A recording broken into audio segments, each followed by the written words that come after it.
Assalamualaikum warahmatullahi wabarakatuh. Saya Rajal Bahri akan menjelaskan tentang pelatihan dan pengembangan sumber daya manusia.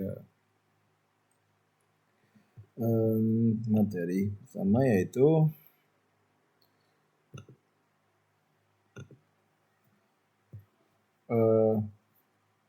konsep teori. Satu ada latar belakang. Pelatihan dan pengembangan dilakukan bagi peningkatan kualitas sumber daya manusia dan dilakukan dengan berbagai pendekatan yang bersifat konversional atau pedagogi. Teori pelatihan, definisi pelatihan. Pelatihan adalah serangkaian aktivitas yang dirancang untuk meningkatkan keahlian, pengetahuan, pengalaman, ataupun perubahan sikap seorang individu. Pelatihan berkenaan dengan perolehan keahlian atau pengetahuan tertentu. Tujuan pelatihan memutarkan keahlian seorang individu sejalan dengan pertumbuhan teknologi. Melalui pelatihan terkenal menghasilkan bahwa setiap individu dapat secara efektif menggunakan teknologi baru, mengurangi waktu belajar seorang individu baru untuk menjadi komponen dalam pekerjaan, membantu merencanakan persoalan operasional, mengoreksikan setiap individu terhadap organisasi. Manfaat pelatihan meningkatkan kualitas produktivitas, mengurangi waktu belajar dan diperlukan setiap individu untuk mencapai standar kinerja yang dapat diterima, menciptakan sikap loyalitas kerjasama yang lebih menguntungkan, memenuhi syarat-syarat perencanaan sumber daya manusia, mengurangi jumlah dan biaya kecelakaan kerja, membantu setiap individu dalam meningkatkan pengembangan pribadi mereka. Selanjutnya, cara menggunakan panduan pelatihan. Ini referensi kami. Pendahuluan pelatihan bersifatif ini disusun terutama bagi para pelatih, petugas lapangan atau staf proyek yang dalam tugasnya bertanggung jawab dalam pengembangan kualitas sumber daya manusia, baik internal, instansi maupun eksternal.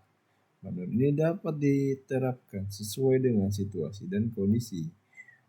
Panduan ini disusun berdasarkan pada pengalaman praktis, konsep dasar pendidikan orang dewasa, prinsip-prinsip dasar memfasilitasi proses belajar berdasarkan pengalaman, metode dan teknik informasi pelatihan, dan akhirnya beberapa contoh konsep berbagai kondisi yang mungkin akan dihadapi.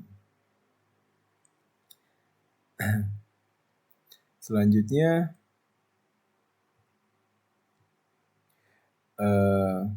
kondisi saat ini, bab 2. Beberapa implementasi dalam praktek pelatihan dalam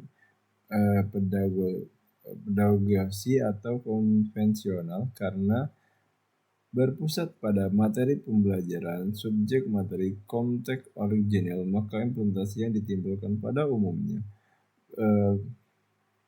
peranan guru, mengajar, pembuat kurikulum, evaluator sangat dominan. Pihak murid atau peserta pelatihan lebih banyak bersifat pasif dan menerima. Paulo Freire menyebut sebagai sistem banking. Sistem hal ini dapat terlihat pada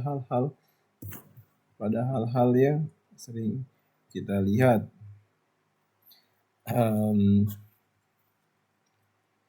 Penentuan mengenai materi pengetahuan dan keterampilan yang perlu disampaikan yang bersifat standar dan kaku. Penentuan dan penelitian prosedur dan mekanisme secara alat yang perlu. Metode teknik yang paling efisien untuk menyampaikan materi pembelajaran. Pengembangan macam dan bentuk urutan skema yang standar dan kaku. Adanya standar evaluasi yang baku untuk menilai tingkat perencanaan hasil belajar dan bersifat kuantitatif yang bersifat untuk mengukur tingkat pengetahuan. Adanya batasan waktu yang ketat menyelesaikan suatu proses pembelajaran materi pengetahuan dan keterampilan. Sekian presentasi dari saya. Assalamualaikum warahmatullahi wabarakatuh.